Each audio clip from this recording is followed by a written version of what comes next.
وقل رب زدني علما.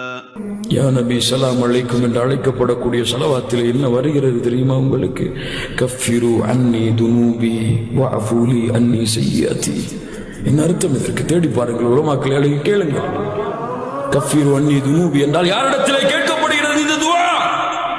என்னுடைய பாவங்களை மன்னித்து விடுங்கள் தூதரே. ஷிர்க் இல்லையா இது? என்னுடைய குற்றங்களை மன்னித்து விடுங்கள் தூதரே. கண்ணியத்திற்குரிய முக்கியமான செய்தி, உங்கள் காதுகளை கொடுத்து கேளுங்கள். ரசூலுல்லாஹ்வை புகழலாம், தவறில்லை. ரசூலுல்லாஹி ஸல்லல்லாஹு அலைஹி வஸல்லமை புகழக்கூடாது என்று சொல்பவர் முஸ்லிமாகவே இருக்க முடியாது. ஆனால் அளவு. லா துத்ரூனி கமா அத்ரத النصارى ஈஸா இப்னு மரியம். மரியமின் மகன் ஈஸா அலைஹிஸ்ஸலாத்து வஸ்ஸலாம் அவர்களை எப்படி மக்கள் அளவு கடந்து புகழ்ந்தார்களோ அது போன்று என்னை அளவு கடந்து புகழாதீர்கள்.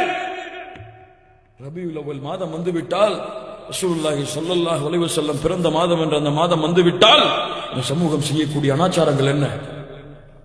நான் கேட்கிறேன், அபூபக்கர் ரலியல்லாஹு அன்ஹு அவர்களை விடவா நீங்கள் அல்லாஹ்வுடைய தூதரை நேசிக்கின்றீர்கள்? பிலால் ரலியல்லாஹு அன்ஹு அவர்களை விடவா அல்லாஹ்வுடைய தூதர் முஹம்மது ரசூலுல்லாஹ் ஸல்லல்லாஹு அலைஹி வஸல்லமை நேசிக்கின்றீர்கள்? உமர் ரலியல்லாஹு அன்ஹு அவர்களை விடவா அல்லாஹ்வுடைய தூதர் முஹம்மது ரசூலுல்லாஹ் ஸல்லல்லாஹு அலைஹி வஸல்லமை நேசிக்கின்றீர்கள்? அவர்கள் கொண்டாடினார்களா? ரபியுல் அவ்வல் மாதத்தை கண்ணியப்படுத்தினார்களா? ரபியுல் அவ்வல் மாதத்திலே 10 நாட்கள் என்று ஒதுக்கினார்களா? அங்கே சில கிதாபுகளை வைத்துக் கொண்டு அல்லாஹ்வுடைய தூதரை தனியா சபையிலே உட்கார்ந்து கொண்டு புகழ்ந்து கொண்டிருந்தார்களா? இல்லையே. இங்கே ஒரு ஆதாரம். எந்த இமாம், எந்த மார்க்க அறிஞர், ஷாஃபி ரஹ்மத்துல்லாஹி அலைஹி, அபூ ஹனீஃபா ரஹ்மத்துல்லாஹி அலைஹி, மாலிக் ரஹ்மத்துல்லாஹி அலைஹி, அஹ்மத் பின் ஹம்பல் ரஹ்மத்துல்லாஹி அலைஹி எடுத்து காட்டுங்கள் ஒரு ஆதாரம். ரபியுல் அவ்வல் மாதத்திலே 10 நாட்கள் உட்கார்ந்து நீங்கள் ரசூலுல்லாஹி ஸல்லல்லாஹு அலைஹி வஸல்லம் அவர்களை புகழலாம். யார் கொடுத்தது இந்த அதிகாரத்தை இந்த சமூகத்திற்கு? அதுவும் என்ன எழுதப்பட்டிருக்கிறது தெரியுமா அந்த கிதாபுகளிலே? கொஞ்சம் அரபி தெரியாதவர்கள், அரபி தெரிஞ்சவர்கள் அரபிகளிடத்திலே அந்த புத்தகத்தை நீங்கள் படித்து காட்டுங்கள், தெரியும், கிழித்து தூர எறிந்து விடுவார். அல்லாஹ் மன்னிப்பானாக சமூகத்தை. அந்த கஃபாருத்துன் அந்த கஃபாரு ஹதாயா அந்த சத்தாருல் குயூபி. அல்லாஹ்வுடைய தூதரே, நீங்கள் தான் பாவங்களை மன்னிக்க கூடியவர் கஃபார். அல்லாஹ்விற்கு கொடுக்கக்கூடிய பெயர் இது. அந்த சத்தாருல் குயூபி, நீங்கள் தான் பாவங்களை மறைக்க கூடியவர்கள். மிஸ்கின் நாஸ், என்னை காப்பாற்றுங்கள் அல்லாஹ்வுடைய தூதரே. இந்த வார்த்தைகள் எனவே இப்ப இல்லையா கண்ணியத்துக்குரியவர்களே இது? அதுவும் இந்த அப்துல் காதர் ஜெயிலானி ரஹ்மத்துல்லாஹி அலைஹி அவர்களுக்கு என்று ஒரு மௌலூத் ஓதுகின்றோமே, அந்த மௌலூதில் என்ன இருக்கிறது தெரியுமா? அதை அரபி தெரிஞ்சவர்களோட கொடுத்து விட்டீர்கள், பார்க்க கூட மாட்டார்கள். ஒரு கதை வருகிறது, அதிலே இல்லை என்று மறுக்க சொல்லுங்கள் பார்ப்போம். ஒரு கதை வருகிறது, அந்த கதையை கொஞ்சம் கேளுங்க. அப்துல் காதர் ஜெயிலானி ரஹ்மத்துல்லாஹி அலைஹி அவர்கள் வீட்டில் அமர்ந்திருந்தார்களா, அப்போது ஒரு பெண்மணி வந்தார்களா, வந்து சொன்னார்களா, என்னுடைய பிள்ளையுடைய உயிரை மலக்குல் மௌத் கைப்பற்றி சென்று விட்டார். அப்துல் காதர் ஜெயிலானி ரஹ்மத்துல்லாஹி என்ன செய்தார்களாம்? வெளியிலே வந்தார்களாம். வெளியிலே வந்து வானத்திலே மலக்குல் மௌத் சென்று கொண்டிருந்தார்களாம். அழைத்தாராம், இந்த பிள்ளையுடைய உயிரை திருப்பி கொடு என்று. மலக்குல் மௌத் சொன்னாராம், கொடுக்க முடியாது என்று. அப்போது அப்துல் காதர் ஜெயிலானி ரஹ்மத்துல்லாஹி அலைஹி கீழே இருந்த ஒரு கயிற்றை எடுத்து மேலே விட்டார்களாம். அந்த கூடை கவிழ்ந்து அன்று கிடைத்த எல்லா உயிர்களும் கிடைத்து விட்டதாம். அல்லாஹ்விடத்திலே அப்துல் காதர் ஜெயிலானி ரஹ்மத்துல்லாஹி அலைஹி அவர்கள் சென்றார்களாம். அல்லாஹ்விடத்திலே சென்று மலக்குல் மௌத் அவர்கள் மலக்குல் மௌத்திடம் அல்லாஹ் ரப்புல் ஆலமீன் கேட்டானாம், எங்கே உயிர்கள் என்று சொன்னாராம். உன்னுடைய இறைநேசர் அப்துல் காதர் ஜெயிலானி ரஹ்மத்துல்லாஹி அலைஹி கேட்டார்கள். அவர்களிடத்திலே அவர்கள் கேட்டார்கள். அவர்கள் கேட்டதை நான் மறுத்தேன். அவர்கள் கயிற்றை வைத்து இழுத்து விட்டார்கள், எல்லா உயிரும் கிடைத்து விட்டதாம். யாரை யாருக்கு சமமாக்குகின்றீர்கள்? இதை ஓதுகின்றோம், இதை படிக்கின்றோம், அரபி தெரியாது, அவ்வளவுதான், அரபி தெரியாது. அல்லாஹ் என்ன சொன்னான் தெரியுமா? அவங்க கேட்டது ஒரு உயிரை தானப்பா, எல்லா உயிரையும் கொடுத்துட்டு வந்துட்டியப்பான்னு நான் அல்லாஹ். யாருக்கு யார் சமம்? கழிவை சுமக்கக்கூடிய மனிதர்கள் அல்லாஹ்விற்கு சமமா? ஒரு மலக்குல் மௌத்துடைய சக்திகள் ஒரு மனிதன் கைவிட முடியுமா? சுத்து பாருங்க. அப்துல் காதர் ஜெயிலானி ரஹ்மத்துல்லாஹி சொன்னார்களா, என்னை நீங்கள் தொழுது குல் ஹுவல்லாஹு அஹத் சூராவை ஓதி, குல் அஊது பிரப்பின் நாஸ் சூராவை ஓதி 1000 முறை என்னை அழையுங்கள், உங்களுடைய அழைப்பிற்கு நான் பதில் கொடுக்கிறேன். சொல்லுவார்களா இப்படி ஒரு அவுலியா? யாரை அழைக்க சொல்லுவார்கள்? 1000 முறை அழைக்கிறார்கள். யா அப்துல் காதர் ஜீலானி, யா அப்துல் காதர் ஜீலானி, யா யா கௌசு நாயகம், யா கௌசு நாயகம் அழைக்கிறார்கள் மக்கள் இருட்டுகளில் உட்கார்ந்து கொண்டு. அங்கே ஒரு மைதாமாவை பரப்பி வைத்திருப்பார்கள்.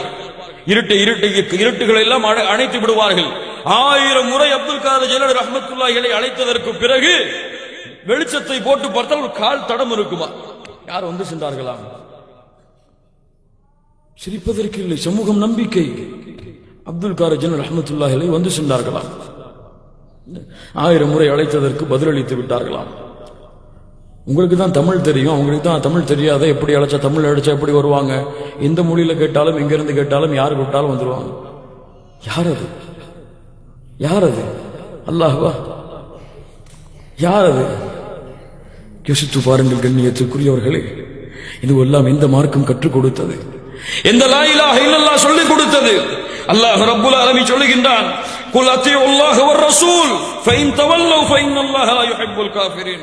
அல்லாஹ்விற்கு கட்டுப்படுங்கள். உங்களுக்கு ஒன்று சொல்லப்படுகிறதா? முதல் கேள்வி, குர்ஆனிலே அல்லாஹ் சொல்லி இருக்கின்றானா? அல்லாஹ்வுடைய தூதருக்கு கட்டுப்படுங்கள். ரசூல் அதை சொல்லி இருக்கின்றார்களா? கேளுங்கள். ஆதாரம் எங்கே?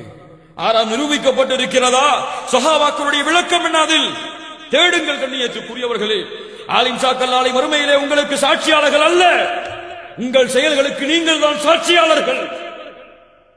ஸல்லல்லாஹு அலைஹி வஸல்லம் சொன்னார்கள், என்னுடைய சமூகம் 73ஆக பிரியும். பனி இஸ்ரவேலர்கள் 72ஆக பிரிந்தார்கள். அதிலே 72ம் என்னுடைய சமூகத்தில் நரகம் செல்லும், இல்லா வாஹிதா, ஒரே ஒரு கூட்டத்தை தவிர. அல்லாஹ் அந்த கூட்டத்தில் என்னுடைய பெயர்களை பதிவு செய்வானாக. யார் அவர்கள்? அல்லாஹ்வுடைய தூதரே. யார் அவர்கள்? மா அனா அலைஹி அல்-யௌம வஸ்ஹாபி, நானும் என் தோழர்களும் எந்த கொள்கையில் இன்றைய தினம் இருக்கின்றோமோ அந்த கொள்கையில் இருக்கக்கூடியவர்கள்.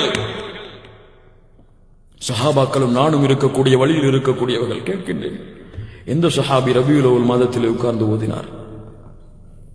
இல்லையே அந்த கொள்கையிலே. அப்படி மறுத்தால் வஹாபியா அவர்கள், அப்படி மறுத்தால் நஜாத்துக்காரதா அவர்கள், அப்படி மறுத்தால் குழப்பவாதிகள் அவர்கள்.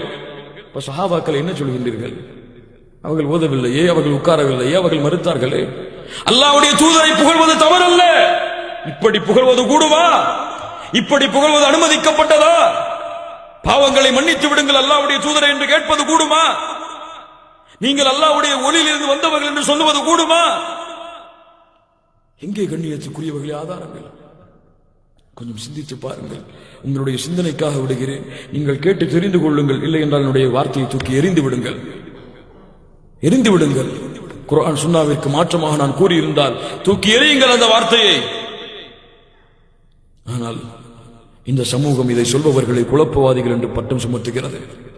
இந்த சத்தியத்தை சொல்பவர்களை நஜாத்துக்காரர்கள், வெற்றியாளர்கள் என்று பட்டம் சுமட்டுகிறது. ஆம், வெற்றியாளர்கள் தான், நஜாத்துக்காரர்கள் தான் அவர்கள், வெற்றியாளர்கள் தான் அவர்கள். சொல்லால் குழப்பவாதிகள்.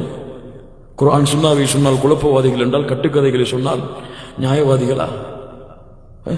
அவர் இப்படி வாழ்ந்தார், இப்படி வாழ்ந்தார், குர்ஆன் சுன்னாவிற்கு மாற்றமாக சொன்னால் குழப்பவாதிகளா? யோசித்து பாருங்கள் கண்ணியத்துக்குரியவர்களே. இந்த அக்கீதாவை சீர்படுத்தாமல் முஸ்லிமாகவே முடியாது. வலா தமூதுன்ன இல்லா வஅன்தும் முஸ்லிமூன். முஸ்லிம்களாக அன்றி மரணித்து விடாதீர்கள். லா யமூது அஹதுக்கும் இல்லா வஹுவ யுஹ்சினு ظن பில்லாஹ். அல்லாஹ்வின் மீது நல்லெண்ணம் கொண்டே நீங்கள் மரணித்து விடாதீர்கள். இந்த நாட்டிலே உலமாக்கள் இல்லையா? இந்த நாட்டிலே ஆலிம்கள் இல்லையா? ஏன் பயப்படுகிறார்கள் சொல்வதற்கு? இதை கேட்டு பாருங்கள். நீங்கள் தனிமையில் உங்களுடைய ஆலிமிடத்திலே போன் செய்து, குர்ஆன் சுன்னாவில் இப்படி சொன்னார்களே, இதற்கு ஆதாரம் இருக்கிறதா என்று தனிமையிலே சொல்லுவார். இல்லை என்று கூட்டத்திலே சொல்லுவார். அவரும் சேர்ந்து செய்து கொண்டிருப்பார். இல்ல மாஷா அல்லாஹ், நான் பார்த்த அளவு. நான் சென்ற பயான்களில் எல்லாம் சொன்னார்கள், நீங்கள் தர்காக்களை பற்றி சொல்லுங்கள், மௌலூதுகளை பற்றி சொல்லுங்கள் என்று எங்களுடைய ஆலிம்கள். ஆனால் தடுக்கிறது உங்களுடைய பயம், காசுடைய பயம். கொடுத்தால் சொன்னால் வெளியே அனுப்பி விடுவார்களே, குழப்பவாதிகள் என்று சொல்லுவார்களே, வஹாபி என்று சொல்லுவார்களே, இதை விட்டால் எங்கே செல்வது என்ற பயம். குன்தும் خير أمة أخرجت للناس تأمرون بالمعروف وتنهون عن المنكر. நீங்கள் சிறந்த சமூகம், அந்த சிறந்த சமூகத்திற்கு வழிகாட்டப்பட வேண்டியவர்கள்.